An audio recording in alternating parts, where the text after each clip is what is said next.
Ang titulo ng pelikula ay Warcraft na ipinalabas noong 2016. Simulan na natin. Sa mundo ng Draenor, ang mga orc ay nakatira sa mga grupong kilala bilang mga clans. Ang mundong ito ay unti-unting nawasak sa pamamagitan ng isang mahiwagang mapanirang puwersa na kilala bilang Fel Magic, kaya gusto ng warlock na nagngangalang Gul'dan na magsama-sama ang lahat ng clan upang humanap ng bagong lupain na matitirhan. Ang pinuno ng Frostwolf clan ay si Durotan, na ang asawang si Draka ay buntis. Nang tawagin ni Gul'dan ang lahat ng pinuno para sumali sa misyon, determinado si Draka na sumama sa kanyang asawa at matalik na kaibigang si Orgrim, at kailangan lang niyang itago ang kanyang buntis na tiyan. Wala pang gaanong mahika si Gul'dan, kahit na patuloy siyang pumatay ng ibang lahi para makuha ang kanilang puwersa sa buhay habang ang half-orc na aliping si Gar-Ona ay nagtatrabaho bilang kanyang interpreter.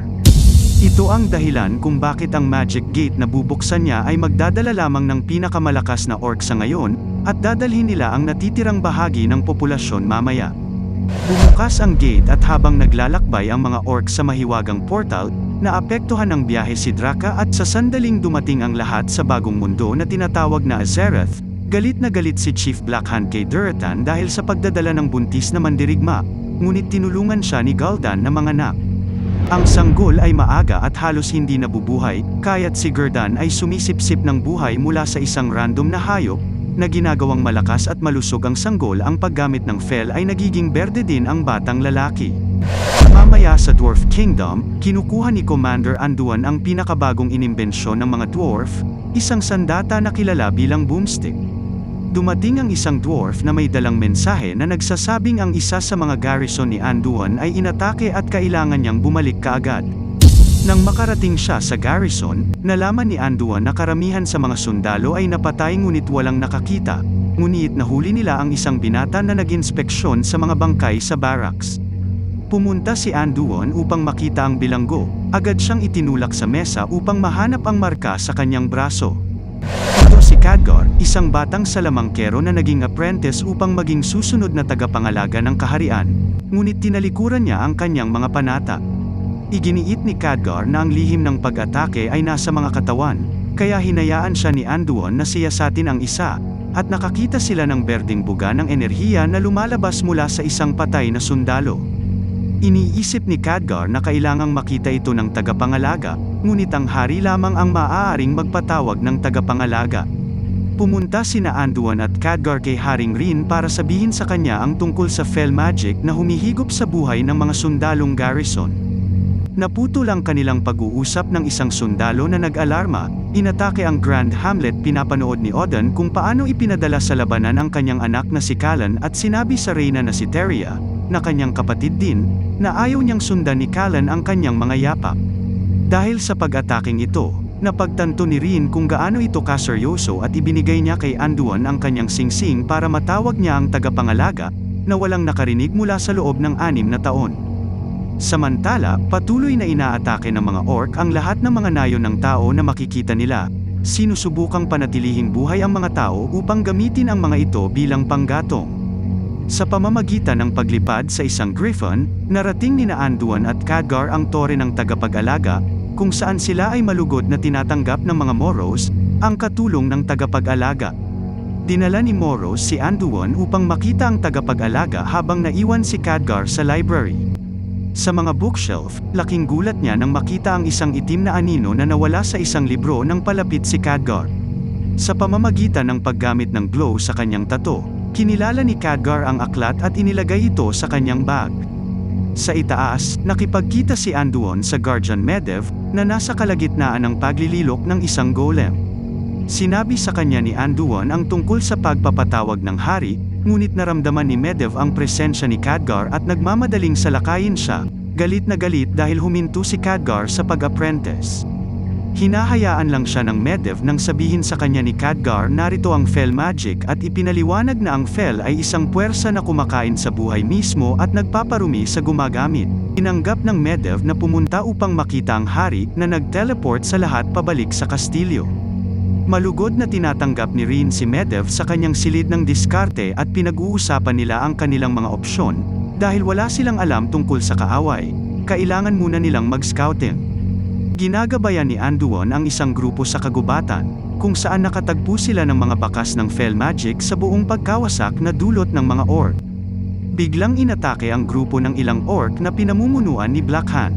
Nagsimula ang isang matinding labanan, at sinubukan ni Durotan na habulin si Khadgar, ngunit madaling pinigilan siya ng salamangkero gamit ang mahika.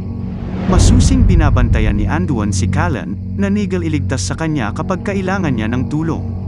Sinusubukan ni Black Hand na sundan siya kaya ipinagtanggol ni Anduin ang kanyang sarili sa pamamagitan ng paggamit ng boomstick, na kumukuha sa mga daliri ni Black Hand. Habang lumalaban ang mga sundalo, nag-a-activate ang Medivh ng spell na nag-aalis ng fel magic sa mga berdeng orc na pinahusay nito at pinapatay sila. Nang makita ito, nagpa siya ang mga normal na orc na tumakas. Masyadong maraming salamangka ang ginamit ni Medivh at kailangang bumalik sa kanyang tore, kaya iniwan niya si Khadgar sa pamamahala mahiwagang depensa. Nagtagumpay si Durotan na makatakas, ngunit sa kanyang paglalakbay ay nakita niyang nakadina pa rin si Gar-Ona sa isa sa mga patay na orc at pinalaya siya.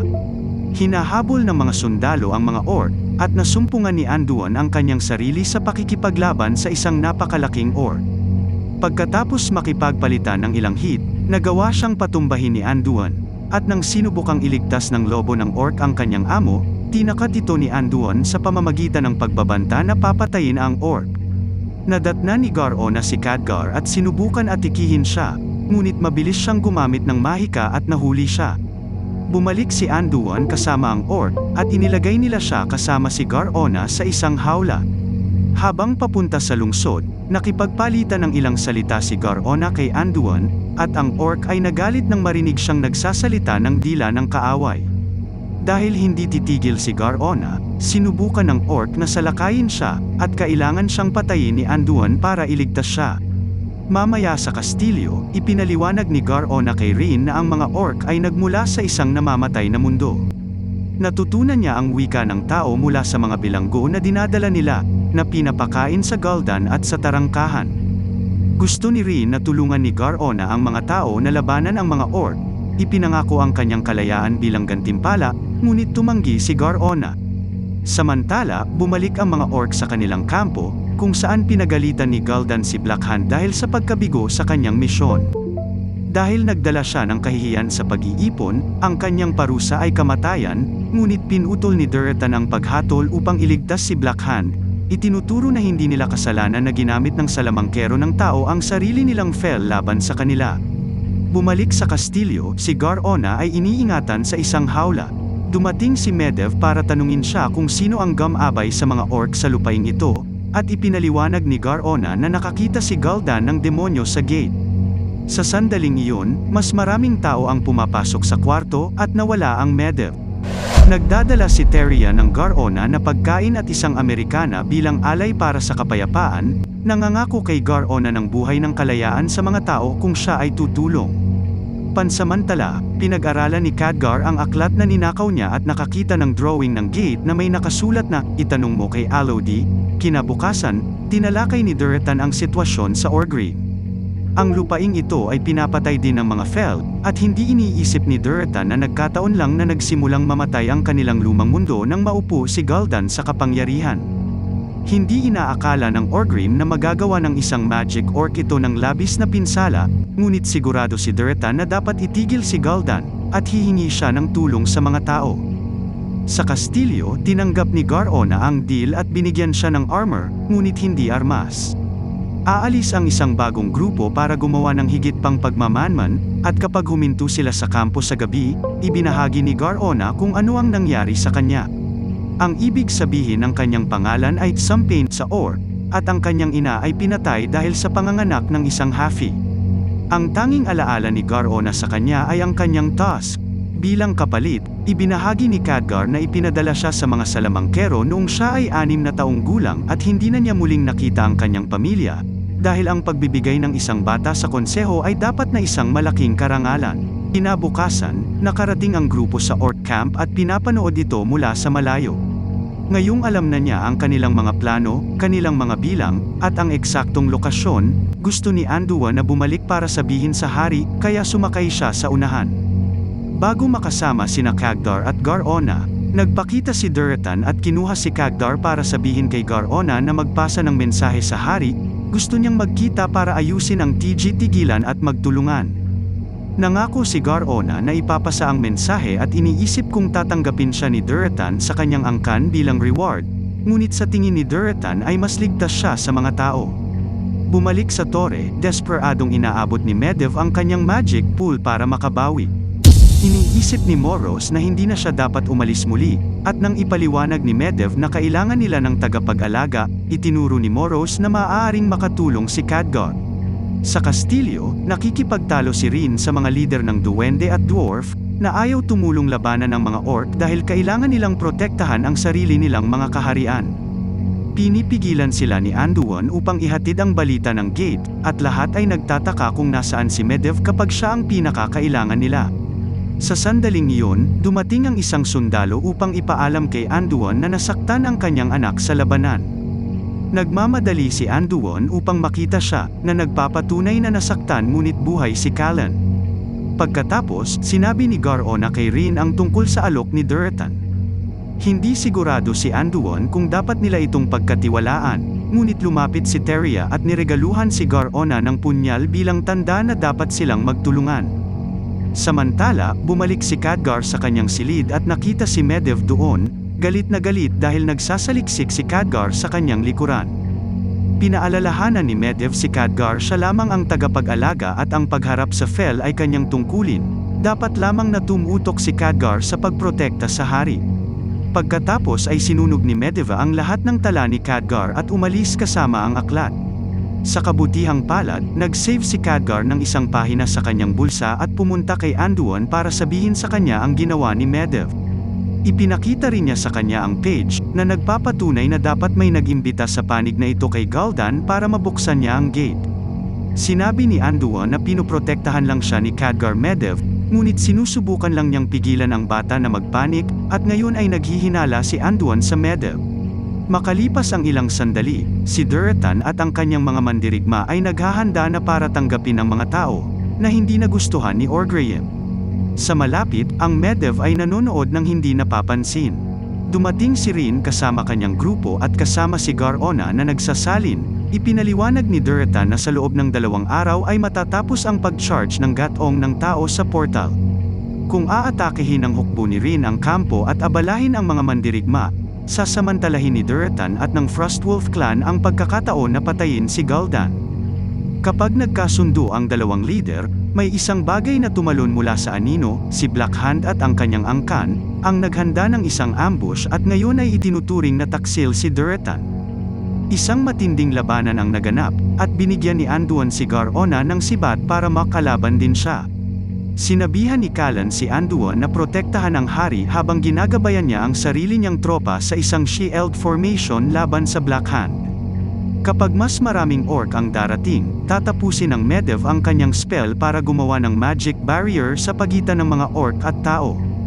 Tinawag ni Rin ang kanyang mga tauhan para umatras, ngunit hindi pa umaalis si Anduin dahil napansin niyang naiwan si Callan at ang kanyang grupo sa kabilang panig ng hadlang. Sinusubukan ni Anduin na hilingin kay Medivh na alisin ito, ngunit hindi nakikinig ang salamangkero. Ang pag-abot sa barrier para hawakan ang balikat ni Callan ay sumisira sa armor ni Anduin, kaya kailangan niyang maghanap ng kalasag para subukang itulak ang magic gamit ito. Nagmamadali si Callan na salubungin si Blackhand sa labanan, ngunit hindi siya sapat na malakas at pagkatapos na itulak siya pabalik ng mahika, kailangang panuorin ni Anduin ang pagkamatay ng kanyang anak. Nalaman ni Gar-Ona at Khadgar na walang malay si Medivh pagkatapos gumamit ng napakaraming mahika, at inaalok ni Rin ang isa sa kanyang mga ibon na maglakbay ng mas mabilis. Bumalik si Medivh sa kanyang tore at inilubog sa magic pool, kung saan nabigla si Khadgar nang makitang may naramdaman sa mga mata ni Medivh. Nagpasya si Khadgar na umalis at humingi ng tulong sa Mage Council. Makalipas ang ilang sandali, nagising si Medivh na nakabantay sa kanya si Gar-Ona, at sinabi niya sa kanya kung paano natapos ang labanan. Nag-aalala siyang kapupuotan siya ni Anduin dahil sa pagkamatay ng kanyang anak at hindi siya matatanggap bilang tao kapag hindi na siya orc. Para gumaan ang pakiramdam niya, ipinaliwanag ni Medivh na noong naglakbay siya noong kabataan niya, nakilala niya ang isang babae na tumanggap sa kanya bilang siya. Kinailangan niyang iwan ito para maging isang tagapag-alaga, ngunit nalaman niya na ang pag-ibig ay isang bagay na sulit na maglakbay. Pagkatapos, niregaluhan niya si Gar-Ona ng portal para makabalik siya sa Anduin. Nalaman niyang naglalasing ito habang nagdadalamhati sa kanyang anak, at ipinagtapat ni Anduin na namatay ang ina ni Callan sa panganganak, kaya masama ang pakiramdam niya dahil sinisisi niya ang bata noong bata pa siya. Inaalaw siya ni Gar-Ona sa pamamagitan ng isang halik. Sa kampo ng Orc, dumating si Blackhand. Hinahanap si Durotan para hulihin siya bilang isang taksil. Tinatanggap lang ni Durotan na kusang loob na pumunta kung nangako si Blackhand na hindi niya guguluhin ang iba pa niyang angkan. Samantala, pinapanood ni Orgrim kung paano nagsusumikap ang mga orc sa paggawa ng gate, at nagsisimula na niyang makita kung ano ang kay Durotan. Gusto din ni Gul'dan na ibigay kay Orgrim ang Fel at hiniling ni Orgrim sa kanya na bigyan siya ng magic sa harap ng sarili niyang clan para ipakita sa kanila na mabuti ang Fel, halatang nagsisinungaling para ipagpatuloy ang plano. Pagkatapos ay bumalik si Orgrim sa Frostwolf at nawasak ng matuklasan na hindi tumiupad si Blackhand sa kanyang salita. Ngayon ay pinapatay niya silang lahat at sinunog ang kanilang mga tolda. Nagmamadali si Orgrim para balaan si Draka na bigyan siya ng pagkakataong makatakas, kaya tumakbo siya sa kagubatan hanggang sa makarating siya sa ilog. Pagkatapos ay inilagay niya ang kanyang anak sa isang basket at pinababa ito sa ilog. Sa sandaling iyon, may lumabas na berdeng orc at inaway siya ni Draka para pigilan siya sa paghahanap ng sanggol. Namatay ang berdeng orc, ngunit ganoon din si Draka sa parehong oras. Pansamantala, nakipagpulong si Khadgar kay Antonidas, ang pinuno ng mga salamangkero, para sabihin sa kanya na sira ang tagapag-alaga at ipakita ang pahina ng kanyang aklat. Ipinakita sa kanya ni Antonidas ang Dark Portal at ipinaliwanag na si Alodi ay isang nilalang mula sa panahon bago umiral ang mga salamangkero, at ang kanilang tungkulin ay katulad ng Guardian, upang protektahan ang kaharian. Sa gulat ng lahat, biglang bumukas ang Dark Portal na hindi pa nangyari noon. Pumasok si Khadgar sa portal at nakilala si Alodi, na pagtantong siya rin ang anino na gumabay sa kanya sa library. Sinabi ni Alodi kay Khadgar na ang tagapag-alaga ay nagtaksil sa kanila at na siya ay kinain ng Fel, ibig sabihin ay kailangan siyang pigilan. Sa palagay ni Khadgar ay wala siyang kapangyarihang talunin ang tagapag-alaga, ngunit itinuro ni Alodi na ang tagapag-alaga ay isang titulo lamang. Ang mga tunay na tagapag-alaga ng mundo ay mga tao mismo. Walang sino man ang makakalaban ng mag-isa, kaya kailangang magtiwala si Khadgar sa kanyang mga kaibigan dahil sa liwanag nang gagaling ang kadiliman at mula sa kadiliman ang liwanag. Sa tore, nakitang muli ni Moro si Medivh na walang malay at dinala siya sa magic pool upang makabawi. Sa sandaling hawakan ng Medivh ang tubig, nahawahan ito ng Fel, at inamin ng Medivh na siya ang nagbigay daan sa mga orc na pumasok sa kanilang mundo. Hindi siya sigurado kung paano nangyari. Nakontrol siya ng Fel nang hindi napapansin habang siya ay nakahiwalay.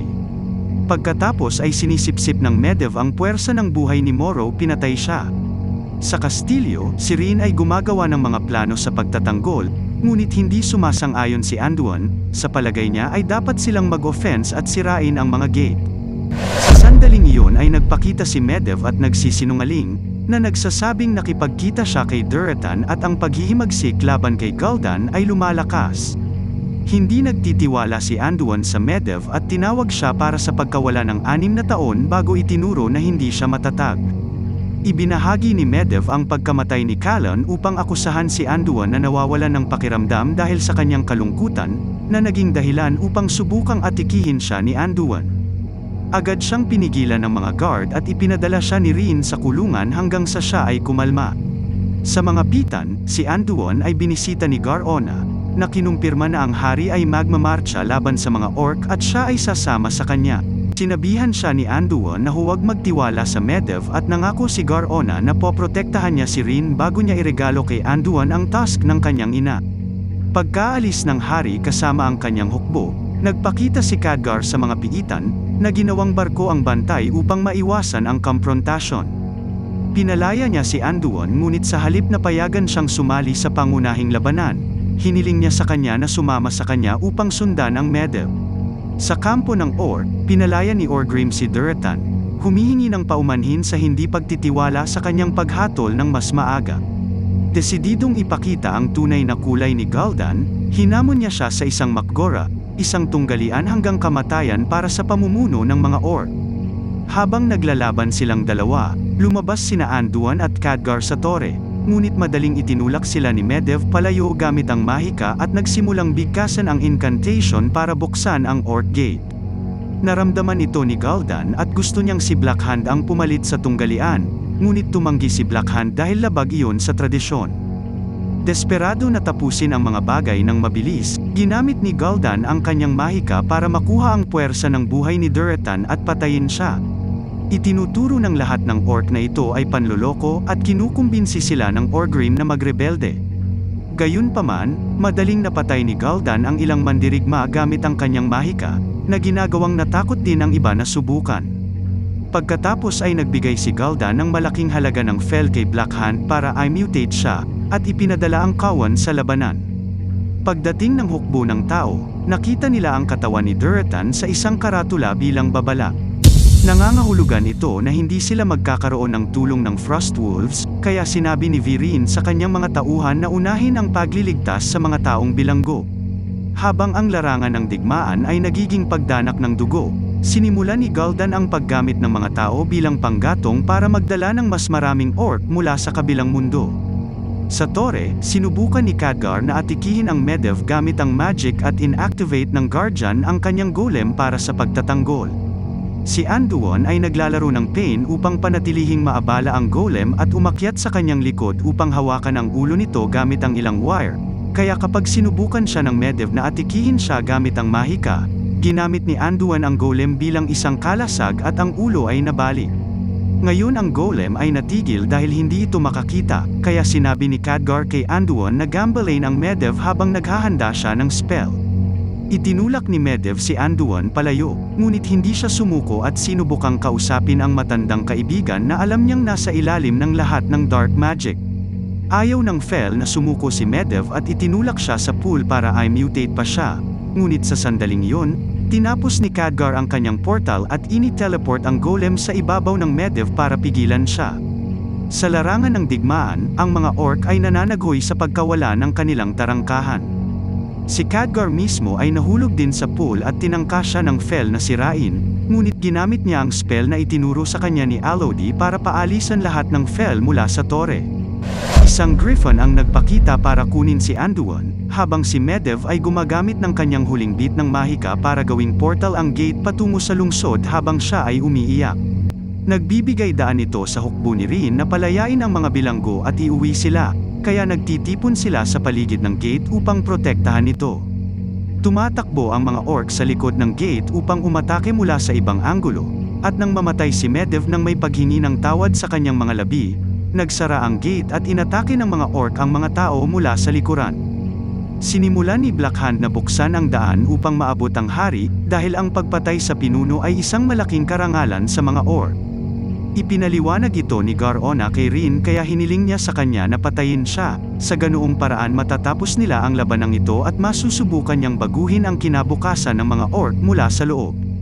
Pinatay ni Gar-Ona si Rin gamit ang kanyang punyal, at agad na sinimulan ng mga orc na ipagdiwang ang kanyang tagumpay. Opisyal pa nga siyang tinanggap ni Gul'dan sa sangkawan bilang isang aktwal na orc. Sa sandaling iyon, nagpakita si Anduin upang kunin ang katawan ng kanyang hari, natuklasan ang sandang ni Gar-Ona at inakala niyang ipinagkanulo niya sila.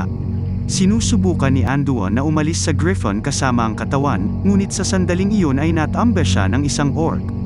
Kapag ay nagising, nahanap niya ang kanyang sarili sa gitna ng isang Mak'gora, at ibinigay sa kanya ni Blackhand ang espada ni Rin para lumaban. Ang pagkauhaw ni Anduin sa paghihiganti para sa kanyang anak ay nagbibigay daan sa kanya na tamaan si Blackhand ng mga tumpak na hampas, mabilis siyang pumatay. Sinusubukang utusan ni Gul'dan ang mga orc na sundan siya, ngunit iginagalang ng mga orc ang tradisyon at ngayon ay iginagalang din nila si Anduin. Sinabi ni Gan-Ora kay Gul'dan na kung papatayin niya si Anduin, mawawalan siya ng pamumuno. Habang umaalis si Anduin kasama ang katawan ni Rin, iniligtas din ni Orgrim ang katawan ni Durotan at kumuha ng pangil para ibigay sa kanyang anak balang araw.